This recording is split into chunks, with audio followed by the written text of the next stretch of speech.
साहुणम। नमः समय साराय स्वानुभूत्या चकासते चित्स्वभावाय भावाय सर्वभावांतरस्य दे। मैं करता हूँ कर्म का, कर्म है मेरा कर्म, ऐसी मिथ्या मान्यता है मिथ्यात्व अधर्म।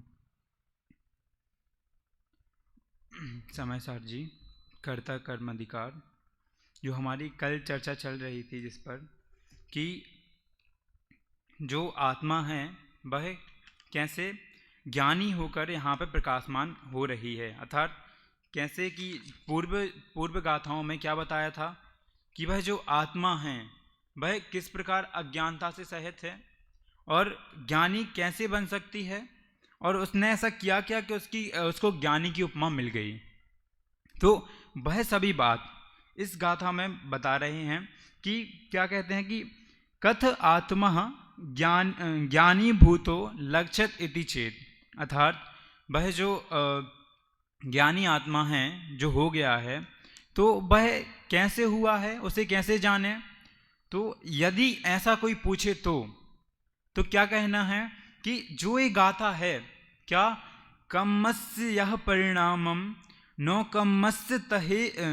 कम्मस्य या तहेव परिणामम यकरेई ए मादा जो जानदी सो हवदिनाणी, अर्थात कि कर्म के परिणाम का, कम्मस्य यह परिणामम कर्म के परिणाम का, नो कम्मस्य या तहेव परिणामम उसी प्रकार, तहेव मतलब उसी प्रकार, नो कर्म के परिणाम का, या करेई ए मादा, अर्थात कि जो मतलब इसको अपन करेंगे तो क्या होगा कि आदह एयम कर दी, अर्थात जो इसको आत्मा नहीं करता, किनको नहीं करता, कम्मस्य या परिणामम और नौकम्मस्य परिणामम, अर्थात जो कर्म के परिणाम है और नौकर्म के परिणाम हैं इनको आत्मा नहीं करता।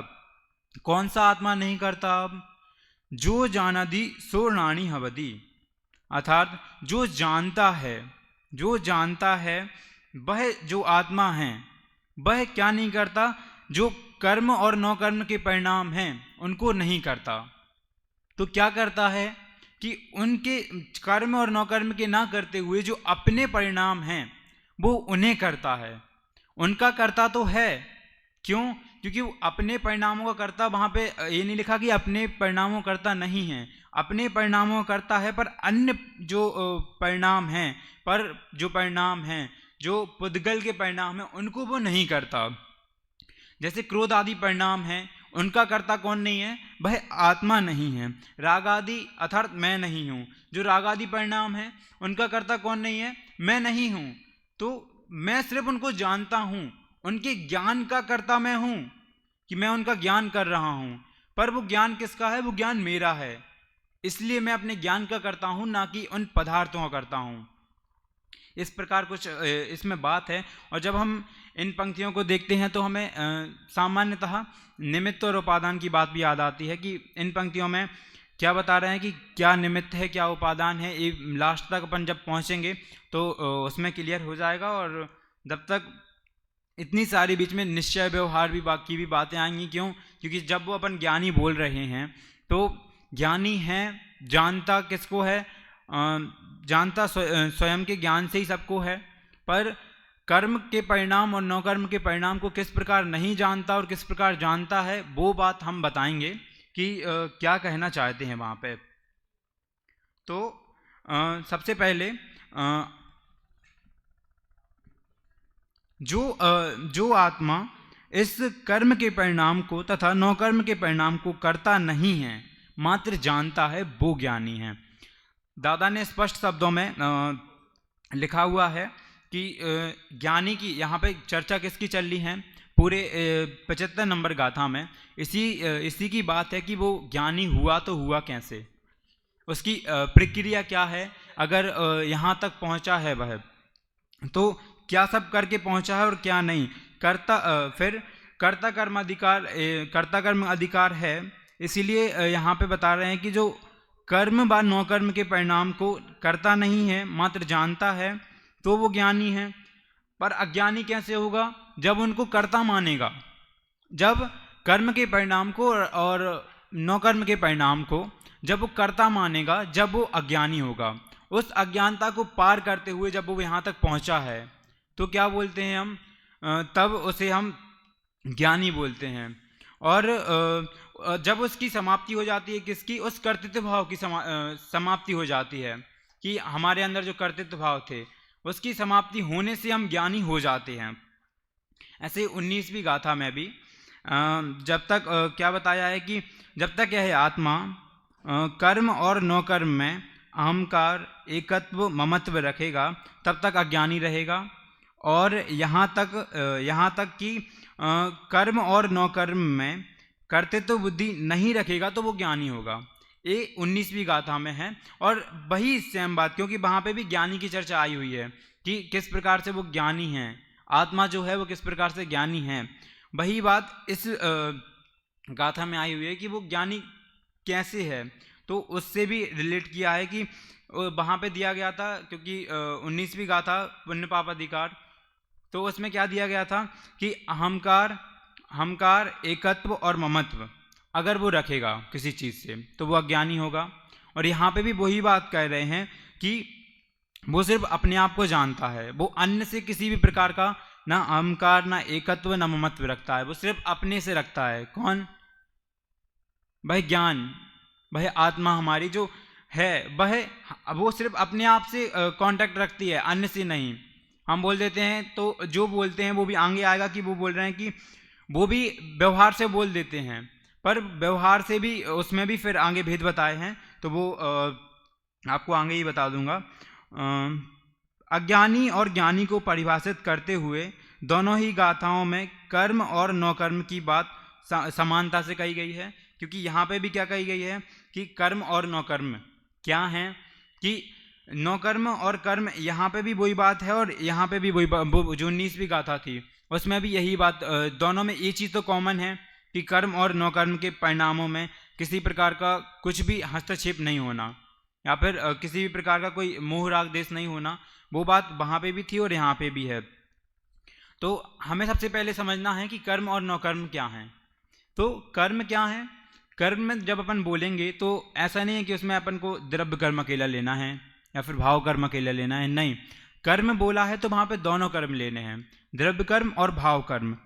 और उसमें फिर नौकर्म भी आ जाएगा क्योंकि वो भी कर्म ही है। फिर नौकर्म का अलग से भी नाम दिया है। और नौकर्म में शरीर आदि आ जाएंगे। शरीर आदि से जो संयोग मतलब पदार्थ जो हैं उससे संयोग रखते हैं, वो सारे परिणाम उसमें आ जाएंगे, पदार्थ उसमें आ जाएंगे। फिर द्रव्य कर्म का उदय भाव कर्म और नौकर्म के रूप में प्रतिफलित होता है।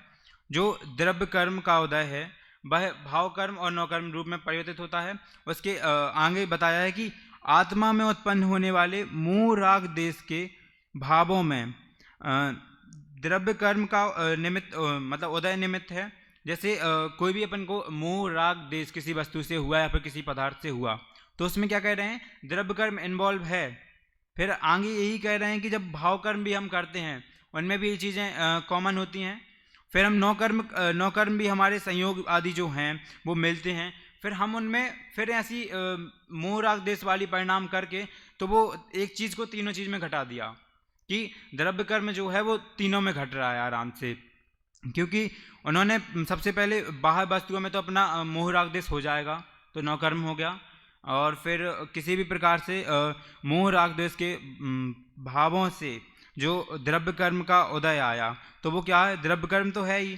साथ में फिर आगे इसी चीज़ को कह दिया कि द्रव्य कर्म के उदय अनुसार होने वाले मोह राग द्वेष के भाव रूप भाव कर्म में तथा पुण्य पाप के उदय अनुसार मिलने वाली आकुलता और प्रतिकूलता सभी शरीर आदि स्त्री आदि मकान दुकान जो सब अपने से संयोग रखने वाली हैं, अपने जो शरीर से संबंध रखने वाली जितनी भी चीज़ें हैं उन सब में एकत्वता, ममत्वता, भोगत्वता और कर्तृत्वता ये सारी बुद्धियाँ रखेंगे हम 4 प्रकार की। तो क्या होगा, ये अज्ञानता को बढ़ाने वाली हैं और हमें अज्ञानी बनाने वाली हैं और संसार मार्ग पे लगाने वाली हैं।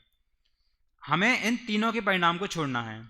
इनसे तीनों के परिणाम को छोड़ देंगे, इनसे छूट के ही हम अपने आप में लग पाएंगे। यहाँ पे ये बात दादा ने स्पष्टता से बताया है कि इन सब चीज़ों को छोड़ देंगे तो हम में ना अज्ञानता रहेगी, हम में ना मिथ्यात्व रहेगा, हाँ, और ना ही हम संसार मार्ग पर रुलेंगे। हमारा जो भी वास्तव में जो चल रहा है, कुछ भी चीज़ चल रही है हमारी, तो किस वजह से चल रही है कि हमें ये करके ये करना है, इसलिए ये चीज़ चल रही है।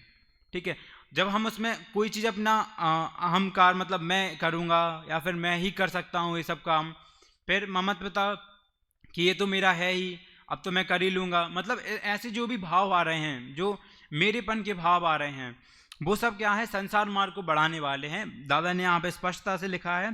फिर कह रहे हैं कि उन जो पदार्थ हैं उनमें से एकत्व, ममत्व, कर्तृत्व, भोक्तृत्व का अभाव हो जाने से वह कैसा हो जाएगा, सहज ही ज्ञाता दृष्टा स्वभाव वाला हो जाएगा, और तभी उसको ज्ञानी नाम पाएगा, या फिर ज्ञान की जो उपमा है तभी वो उसे मिली है, ऐसे ही नहीं मिली है।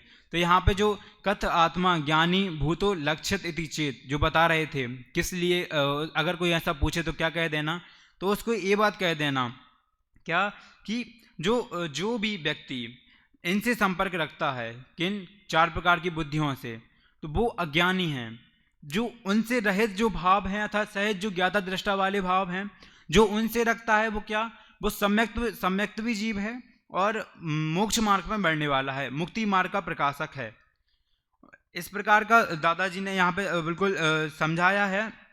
और आत्मख्याति आचार्य अमृतचंद जी की जो आत्मख्याति टीका है, उसमें भी यही सब बता के उन्होंने भी यही स्पष्ट किया है कि निश्चय से मोहराग देश सुख दुख आदि जो अंतरंग में उत्पन्न होने वाला जो परिणाम है, कर्म का परिणाम है, वह कर्म का जो परिणाम है, उसके कारण फिर जो स्पर्श रस गंध वर्ण और जो संस्थान, स्थूलता और सूक्ष्मता आदि जो रूप से बहिरंग में जो दिखते हैं हमें, और बाहर में उत्पन्न होता है, फिर नौकर्म का जो परिणाम है, वे सब आत्मा के नहीं हैं, वे सब पुद्गल हैं। हमें लगते हैं कि वो कि हमारे हमसे कुछ कनेक्ट हैं, सुख दुख हो रहा है तो वो हमें लगता है कि हमसे कनेक्ट है, पर वास्तव में वो ज्ञान हमें हो रहा है उस चीज़ का, पर हम उसके कर्ता नहीं हैं। ज्ञान के कर्ता हम हैं। कल भी यही बात बोली थी कि ज्ञान जो हम कर रहे हैं वो तो हम कर रहे हैं, वो पता है, पर जो हम मान लेते हैं कि हम इसके कर्ता भी हैं, अगर ज्ञान कर रहे हैं तो हम इसके कर्ता भी होना चाहिए। ऐसा प्रश्न भी हो सकता है कि भाई जब हम ज्ञान कर रहे हैं तो हम इसके कर्ता भी होंगे, पर ऐसा नहीं है कि बहुत सारी चीज़ों का हम सिर्फ ज्ञान कर सकते हैं और उसका हम कर्ता नहीं बन सकते। कि कोई चीज़ बहुत दूर दूर रखी हुई है, ठीक है, हम जैसे अभी अपन यहाँ पे बैठे हैं तो कोई चीज़ हमें स्मरण में आई तो हमने उसका ज्ञान कर लिया, ठीक है, पर क्या हम उसका कुछ कर सकते हैं? कर तो अपन इसका भी नहीं सकते हैं कि यहाँ पे कुछ रखा है तो हम उसको यहाँ पे उठा के कुछ खिसका दें, तो वो भी उसमें योग्यता थी तब वो खिसकी। यहाँ पे उपादान, निमित्त और उपादान की बात भी आ जाती है कि निमित्त और उपादान क्या है, तो अपन समझने की दृष्टि से देखें तो उपादान अर्थात उसकी योग्यता, ठीक है, जो भी कार्य होगा अगर उसमें उपादान शक्ति होगी, अगर उसमें उतनी योग्यता होगी, अगर इस टेबल में इतनी योग्यता ना हो कि मैं जिनवाणी रख सकूं, तो क्या हम उस पर जिनवाणी रख सकते हैं?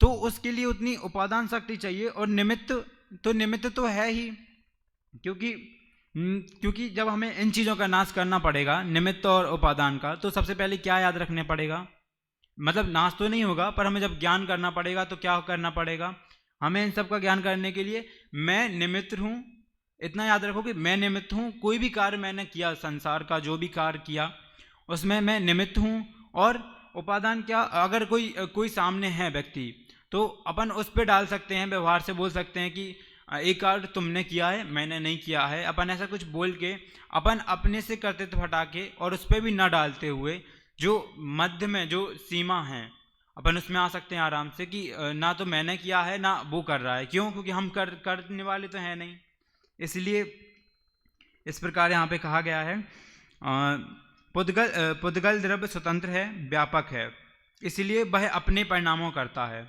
और जीव भी स्वतंत्र है और व्याप्य है किसमें, अपने ज्ञान में। या फिर ज्ञान व्याप्त है जीव में, कुछ भी कह देंगे तो बात तो वो ही है, तो वो अपने परिणामों करता है। और जिस प्रकार जो एक मिट्टी का घड़ा है और मिट्टी है, मिट्टी और घड़ा जब दोनों एक दूसरे में व्याप्त होते हैं, व्यापक संबंध होता है, तब जाके उनको कर्ता कर्म का संबंध कहते हैं। पर जब तक हम उन्हें कर्ता कर्म का संबंध नहीं कहेंगे, कब तक, जब तक वो इस चीज़ को जब तक अपन घड़े और कुम्हार को नहीं कह सकते उनमें कर्ता कर्म संबंध है। क्यों? क्योंकि जब उसमें पूर्णता व्याप्त नहीं है ना। अगर कोई चीज़ उसमें पूर्णता व्याप्त हो तो उसे हम कर्ता कर्म कह सकते हैं, क्योंकि हमें पूर्व में जितनी भी अभी तक अपन जितनी गाथाएं पढ़ के आए हैं उन सब में मूलभूत जो कथन है वो सिर्फ क्या है, इतना ही है कि जो कर्ता कर्म संबंध कहाँ पे बैठता है, कर्ता कर्म संबंध वहाँ पे बैठता है जहाँ पर दो चीज़ों का व्यापक संबंध होगा, वहीं पे कर्ता कर्म संबंध होगा। जैसे मिट्टी वाला उदाहरण है ही, और उसमें भी पूर्णता व्याप्त होना चाहिए, ऊपर से, मध्य में और नीचे से। तो जब तक तीनों प्रकार से, क्योंकि जब अपन पूर्व में पढ़ के आए थे तो अपन ने समुद्र वाला उदाहरण भी देखा था कि समुद्र का कोई सा भी किनारा कहीं से भी ले लो, उसमें पूर्णतः वो समुद्र है, वो उसमें पूर्णता क्या है कि वो पूर्णतः समुद्र जो है वो अपने जो लहर आदि हैं उनमें मतलब पहले भी हैं, बाद में भी हैं और मध्य में भी हैं, तीनों में हैं। और वो जल है, वो तीनों जगह है, पूरे में व्याप्त है, इसीलिए उन दोनों का कनेक्शन बोल सकते हैं। क्यों? क्योंकि वो पूरे में व्याप्त है। अगर ऐसा ना हो तो हम उन्हें नहीं बोल सकते। इस प्रकार यहाँ पे कहा गया है, और यहाँ पे इसी उदाहरण को बताया गया है कि आत्मा को घट और कुम्हार की भांति व्यापक भाव के अभाव के कारण कर्तापन की असिद्धि होती है। कर्तापन की कब असिद्धि हो रही है? जब उसमें व्यापक का अभाव हो रहा है। व्यापक भाव का अभाव होगा जब जाके वहाँ पे क्या होगा, कर्ता कर्म पने की असिद्धि होगी। ठीक है। और उनमें ही जब व्यापक भाव का अभाव नहीं होगा तो क्या होगा, तो वहाँ पे कर्ता कर्म की सिद्धि हो जाएगी। यहाँ पे इतना कह रहे हैं, बस इस चीज़ को पूरे को बताने का मतलब क्या था उनका, कि जो कर्म के परिणाम हैं और नौकर्म के परिणाम हैं। ठीक है। अगर कर्म और नौकर्म के परिणाम जीव करता है, अगर जीव करता है तो फिर वो क्या हो गया, पुद्गल का भी कर्ता हो गया। पर ऐसा नहीं है, क्योंकि वो स्वतंत्र है, पुद्गल स्वतंत्र द्रव्य है अपना, वो अपने परिणाम करता है, हम उसे जानने वाले हैं। यहाँ पे इस गाथा का मूल अर्थ भी यही है, और इतने से ही वो उन्होंने इतना मतलब पूरा समझा दिया है पूरा, कि इस गाथा में वास्तव में है क्या। और इसका ही पद्यानुवाद मिलता है एक और, तो मैं उसको भी प्रस्तुत करता हूँ कि नौ कर्म रूप जड़ पुद्गल काय का भी, मोहादि कर्म अरति राग विभाव का भी, करताना आत्म रहा इस भांति ज्ञानी, हैं जानते सब सुनो संत वाणी। अर्थात जो कर्म का परिणाम है, नौ कर्म का परिणाम है, जो ज्ञानी आत्मा है वो नहीं करता है। ज्ञानी आत्मा क्या करता है, वो स्वयं के परिणाम करता है, और जो अन्य परिणाम कर रहा है उन्हें व्यवहार से तो मान लेता है कि मैं करता हूँ, पर निश्चय से कभी भी यह स्वीकार करना नहीं चाहेगा, क्योंकि वो करता हुआ इस चीज़ का नहीं है। तो वही चीज़ यहाँ पे बताई गई है। और जब हम एक गाथा पढ़ते हैं तो हमें एक चीज़ और एक चीज़ समझ में आती है कि जब हम किसी चीज़ के कर्ता नहीं हैं, ठीक है, मात्र जानने वाले हैं, तो जो दो पंक्तियाँ हैं कि होता जगत स्वयं परिणाम, मैं जग का करता क्या काम, जब अगर हम उनसे भी देखें तो उन पंक्तियों से भी हमें यही समझ में आता है कि मैं किसी का कुछ करने वाला नहीं हूँ। और अगर हमने कर्म के परिणाम को अपना मान लिया, या फिर हमने किसी पदार्थ के कार्य को अपना मान लिया, मैं करता हूँ, तो फिर क्या करना पड़ेगा, हमें दो द्रव्यों में एक दूसरे को कर्ता मानना पड़ेगा। और जो कि हमारे जैन धर्म में अर्थात जैन धर्म में बिल्कुल भी नहीं माना गया है कि हमें दो द्रव्य आपस में कुछ करते धरते हैं। व्यवहार से बोल दिया जाता है, क्योंकि मछली है, पानी में चलती है, तो उसे सहायक कैसे बोल देते हैं, धर्म द्रव्य को बोल देते हैं। पर जब तक उसमें योग्यता नहीं होगी उस चीज़ की, तो वो चल पाएगी क्या? नहीं चल पाएगी। बस वैसी ही बात कुछ यहाँ पे है कि वहाँ पे जो संबंध चाहिए है वो जो घड़े वाले उदाहरण से देखा था, तो वहाँ पे संबंध कौन सा था कि जो जीव है, मतलब जो आत्मा है और जो कर्म है, उनमें व्यापक संबंध नहीं होने के कारण उनमें सिर्फ क्या है कि उनमें ज्ञेय ज्ञायक संबंध बोल सकते हैं कि ज्ञायक कौन है? ज्ञायक जो जानने वाला है अर्थात आत्मा है वो ज्ञायक है, और ज्ञेय कौन है? जो पदार्थ जो ज्ञान में आ रहे हैं अर्थात जो सुख दुख भी आदि जो भी परिणाम हैं वो सब भी ज्ञान में आ रहे हैं, तो वो सब ज्ञेय बन जाएंगे और ज्ञायक कौन हो जाएगा? मैं ज्ञायक हो जाऊंगा। फिर यहीं पे आगे बोलते हैं कि पुद्गल परिणाम के ज्ञान का कर्ता होने के कारण पुद्गल परिणाम ज्ञाता का व्याप्य हो, ऐसा भी नहीं है, क्योंकि पुद्गल और आत्मा में ज्ञेय ज्ञायक संबंध है और पुद्गल परिणाम ज्ञाता का व्याप्य नहीं है, अपितु पुद्गल परिणाम जो हैं वह तो ज्ञेय रूप हैं, अर्थात जो पुद्गल परिणाम है वो ज्ञेय हैं और ज्ञाता कौन है? जो आत्मा है वो ज्ञाता है। ऐसा ज्ञान ज्ञाता का व्याप्य है, इसीलिए पुद्गल परिणाम का ज्ञान ही ज्ञाता का कर्म है। क्या कह दिया कि पुद्गल परिणाम का जो ज्ञान करता है कौन? आत्मा जो ज्ञान करता है वो उस ज्ञान का करता है, ना कि किसका करता है। इस जो पंक्ति है मतलब पुद्गल परिणाम का ज्ञान ही ज्ञाता का कर्म है, ठीक है। तो वो इसका कर्म बता दिया, किसका? आत्मा का कर्म क्या है? पुद्गल परिणाम का ज्ञान करना, वह क्या है? आत्मा का कर्म है। तो इन सब चीज़ों से मतलब स्पर्श रस गंध वर्ण शब्द बंध संस्थान सूक्ष्मत्व आदि जो पुद्गल परिणाम हैं वो पुद्गल ही हैं, वो जीव के नहीं हो सकते, अर्थात जीव के जो बनाता है उन्हें हम अज्ञानी की उपमा देते हैं या फिर अज्ञानी कहते हैं। इनका कर्ता और भोक्ता निश्चय से पुद्गल ही है, निश्चय से देखा जाए तो पुद्गल ही है, पर हम व्यवहार से इनको हम क्या कह देते हैं कि एक दूसरे का कर्ता कह देते हैं। वही बात बिल्कुल स्पष्ट शब्दों में लिखी है। फिर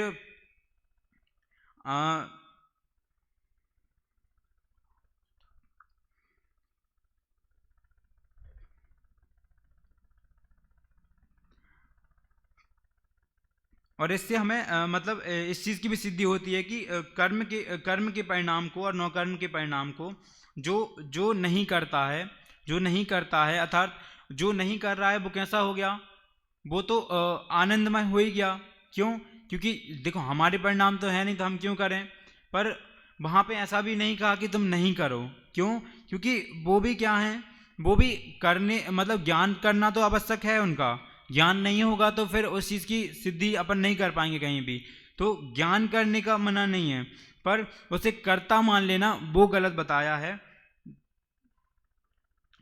फिर यहाँ पे राग संबंधी ज्ञान, राग को जलाने वाली आत्मा की ज्ञान पर्याय आत्मा का स्वपर प्रकाशक स्वभाव होने से आत्मा का कर्म है, तथा राग को जानने वाली ज्ञान पर्याय ही आत्मा का करता है। अर्थात राग को जानने वाली क्या? जो उसकी मतलब राग को जो जान रही है, जो ज्ञान पर्याय उसकी है, जो उस समय की वो पर्याय है ज्ञान रूपी, वो क्या है? वो उस समय की करता है।